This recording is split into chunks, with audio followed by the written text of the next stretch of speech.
আসসালামু আলাইকুম। বিডি নিউজে আপনাদেরকে স্বাগতম। সংবাদের শুরুতেই শিরোনাম, পরে বিস্তারিত। যুদ্ধ প্রস্তুতি ও পারমাণবিক শক্তি বাড়ানোর আহ্বান কিমের।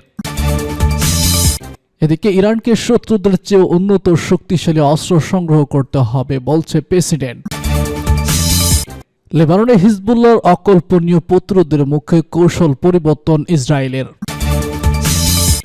সর্বশেষ জানিয়ে দিব, ট্রাম্পের সর্বোচ্চ চাপ সর্বোচ্চ প্রতিরোধ দিয়ে মোকাবেলা করা হবে বলছে ইরান। শুনছিলেন সংবাদ শিরোনাম, এখন বিস্তারিত। তার আগে অনুরোধ থাকবে ভিডিওতে একটি লাইক দিন এবং কমেন্টস করে জানিয়ে দিন কোন জেলা থেকে বা কোথা থেকে আমাদের সঙ্গে যুক্ত রয়েছেন। যুদ্ধ প্রস্তুতি ও পারমাণবিক শক্তি বাড়ানোর আহ্বান কিমের। উত্তর কোরিয়ার নেতা কিম জং উন দেশটির পারমাণবিক শক্তি উন্নয়নের উপর জোর দিয়ে বলেছেন, সামরিক প্রস্তুতি বাড়াতে হবে এবং পারমাণবিক অস্ত্র তৈরিতে কোনো সীমাবদ্ধতা রাখা যাবে না। কিম জং উন গত শুক্রবার পিয়াংয়াংয়ে অনুষ্ঠিত কোরিয়ান পিপলস আর্মির ব্যাটালিয়ন কমান্ডার এবং রাজনৈতিক প্রশিক্ষকের চতুর্থ সম্মেলনে এসব মন্তব্য করেন। এ সময় যুদ্ধ প্রস্তুতি এবং সামরিক কৌশলে অগ্রগতি দিতে কিমের সময় যুদ্ধ প্রস্তুতি এবং সামরিক কৌশলে অগ্রগতিকার দিতে তার সেনা কর্মকর্তাদের নির্দেশ দেন। তিনি বলেন, যুদ্ধ প্রতিরোধের জন্য পারমাণবিক শক্তি বাড়ানো প্রয়োজন। সেই সঙ্গে দেশের আত্মরক্ষার ক্ষমতা সীমাহীনভাবে উন্নত করার উপর তিনি জোর দেন। দক্ষিণ কোরিয়া, যুক্তরাষ্ট্র এবং জাপানের ক্রমবর্ধমান সহযোগিতাকে কিম উত্তর কোরিয়ার জন্য একটি বড় হুমকি হিসেবে উল্লেখ করেন। তিনি যুক্তরাষ্ট্রের নেতৃত্বাধীন সামরিক জোটকে কোরিয়ান উপদ্বীপের শান্তি ও স্থিতিশীলতার জন্য বিপজ্জনক বলে অভিহিত করেছেন। উত্তর কোরিয়ার নেতা যুক্তরাষ্ট্র এবং তার মিত্রদের ইউক্রেন যুদ্ধকে রাশিয়ার বিরুদ্ধে একটি প্রক্সি যুদ্ধ হিসেবে ব্যবহারের জন্য অভিযোগ করেছেন। তবে দক্ষিণ কোরিয়া এবং যুক্তরাষ্ট্রের দাবি, উত্তর কোরিয়ার সেনারা রাশিয়ার পঞ্চম অঞ্চলে কুরস্ক অঞ্চলে ইউক্রেনীয় বাহিনীর বিরুদ্ধে যুদ্ধে অংশ নিয়েছে, যদিও কিম এ বিষয়ে কোনো মন্তব্য করেননি। এদিকে কিমের এই মন্তব্যের মধ্যে এশিয়া প্যাট্রিক ইনোভেটিক কোঅপারেশন সম্মেলনে দক্ষিণ কোরিয়া, যুক্তরাষ্ট্র এবং জাপানের নেতারা উত্তর কোরিয়া ও রাশিয়ার ক্রমবর্ধমান সামরিক সম্পর্কের নিন্দা জানিয়েছেন। উত্তর কোরিয়ার এই পারমাণবিক শক্তি বাড়ানোর সিদ্ধান্ত এই অঞ্চলে উত্তেজনা আরও বাড়াতে পারে বলে মনে করছেন বিশ্লেষকরা। ইরানকে শত্রুদের চেয়ে উন্নত শক্তিশালী অস্ত্র সংগ্রহ করতে হবে। মধ্যপ্রাচ্যের চলমান জটিল পরিস্থিতিতে ইরানের পারমাণবিক নীতিতে পরিবর্তন আনার আহ্বান জানিয়েছে দেশটির সংসদ সদস্য মাহমুদ নাভাতিয়ান। তিনি বলেছেন, শত্রুদের প্রতিরোধ করার জন্য এবং দেশের নিরাপত্তা নিশ্চিত করার জন্য ইরানকে তার প্রতিরক্ষামূলক অবস্থান শক্তিশালী করতে হবে।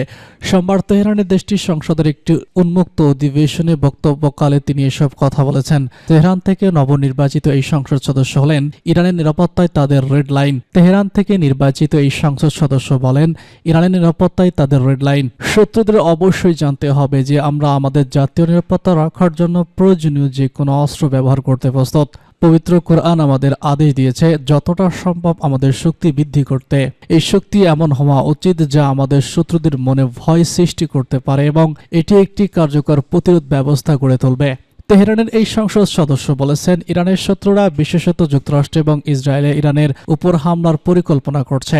তাই ইরানকে শত্রুদের বিরুদ্ধে প্রতিরক্ষামূলক সক্ষমতা তৈরি করতে হবে। তার মতে, কোরআনের নির্দেশনা অনুযায়ী ইরানকে এমন অস্ত্র সংগ্রহ করতে হবে যা শত্রুদের তুলনায় আরও উন্নত ও শক্তিশালী।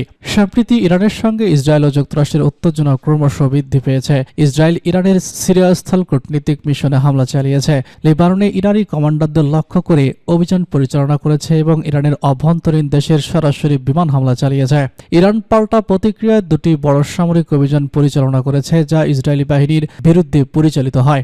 ইরান ঘোষণা করেছে যে তারা তাদের জাতীয় নিরাপত্তা এবং আঞ্চলিক অখণ্ডতা রক্ষার জন্য উপযুক্ত প্রতিশোধ নেওয়ার অধিকার রাখে।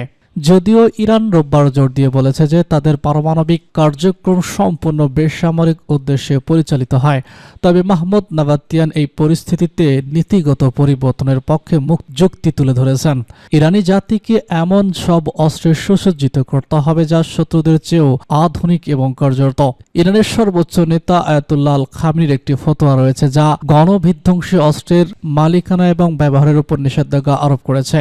এই ফতোয়া আন্তর্জাতিক আমলে ইরানের শান্তিপূর্ণ অবস্থানকে শক্তিশালী করেছে। তবে সংসদ সদস্য নাভাতিয়ান বলেছেন, চলমান পরিস্থিতি ইরানকে তার প্রতিরক্ষা কৌশল পূর্ণ মূল্যায়নের দাবি করেছে। শত্রুদের মোকাবেলায় শক্তিশালী প্রতিরোধ গড়তে তোলাই ইরানের জন্য অপরিহার্য বলে উল্লেখ করেছেন তিনি। লেবাননে হিজবুল্লাহর অকল্পনীয় প্রতিরোধের মুখে কৌশল পরিবর্তন ইসরায়েলের। লেবাননে ইসলামী প্রতিরোধ আন্দোলন হিজবুল্লাহর অকল্পনীয় প্রতিরোধের সম্মুখীন হওয়ার পর ইহুদিবাদী সেনাবাহিনী দক্ষিণ লেবাননে তাদের কৌশল পরিবর্তন করতে বাধ্য হয়েছে। ইহুদিবাদী ইসরায়েল চলতি বছরের অক্টোবর শুরুতে লেবাননের বিরুদ্ধে স্থল আগ্রাসন শুরু করলেও এখনও পর্যন্ত তারা দেশটির একটি গ্রামও দখল করতে পারেনি। হিজবুল্লাহ বাহিনী দখলদার ইসরায়েলের বিরুদ্ধে অকল্পনীয় প্রতিরোধ গড়ে তুলছে। আল জাজিরা টিভি চ্যানেলের বরাত দিয়ে পাসপোর্টের প্রতিবেদনে বলা হয়েছে, ইসরায়েলি স্থল আগ্রাসন শুরুর পর থেকে পর্যন্ত লেবাননে কমপক্ষে 100 ইসরায়েলি সেনা নিহত এবং 1000 ইসরায়েলি সেনা আহত হয়েছে। এছাড়া 43টি মেরাকাবা ট্যাঙ্ক, একটি বুলেটজার এবং একটি উন্নত ড্রোন সহ বেশ কিছু যুদ্ধ সরঞ্জাম ধ্বংস হয়েছে। শীর্ষ নেতারা শহীদ হওয়ার পরও হিজবুল্লাহ এমন প্রতিরোধ গড়ে তুলতে সক্ষম হবে এটা কল্পনাও করতে পারেনি ইসরায়েলি শাসক গোষ্ঠী।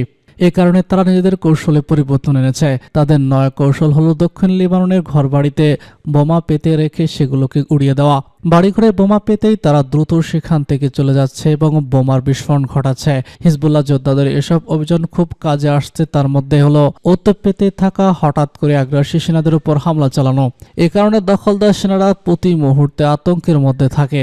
এখন প্রশ্ন হলো, আগ্রাসন শুরুর 1 মাসেরও বেশি সময় অতিবাহিত হয়ে গেলেও কোনো একটি গ্রামের নিয়ন্ত্রণ নিতে পারেনি আগ্রাসী সেনারা। সামরিক বিশ্লেষকরা বলছেন, হিজবুল্লাহ বাহিনীর তীব্র প্রতিরোধের কারণে ইসরায়েলি বাহিনী এই সিদ্ধান্তে পৌঁছেছে যে দক্ষিণ লেবাননে তারা থাকতে পারছে না। দক্ষিণ লেবাননের কোনো অংশ দখলে নিয়ে সেখানে অবস্থানের চেষ্টা করলেই ইসরায়েলি সেনারা আরও বেশি সংখ্যায় আহত হয়েছে। ইহুদিবাদীরা প্রথম দিকে সিদ্ধান্ত নিয়েছিল তারা লেবাননের ভিতরে মিতানি নদী পর্যন্ত ঢুকে পড়বে, কিন্তু হিজবুল্লাহ বাহিনীর প্রতিরোধ দেখে পরে তারা তাদের কৌশল পরিবর্তন করে। বর্তমানে তারা লেবাননের মাত্র 3 কিলোমিটার গভীরে প্রবেশ করেছে। ইহুদিবাদী মিডিয়া প্রায় গাজা ও লেবাননে তাদের বাহিনীর অবস্থান বিশ্লেষণ করতে গিয়ে উদ্বেগ প্রকাশ করে। এসব গণমাধ্যম বলছে, লেবানন তাদের বাহিনীর জন্য এমন একটি গর্তে পরিণত হয়েছে যেটি কেবলই সেনাদের গিলে ফেলছে। ইসরায়েলি টিভি চ্যানেল 20 জানিয়েছে, ইসরায়েলি সেনাবাহিনীর মুখপাত্র পরিসংখ্যান অনুযায়ী বর্তমানে সেনাবাহিনীতে আরও 10,000 সেনা দরকার, কিন্তু হারেজি ইহুদিদের আকৃষ্ট করার চেষ্টা করলে ফলাফল হওয়ার কোনো সম্ভাবনা দেখা যাচ্ছে না।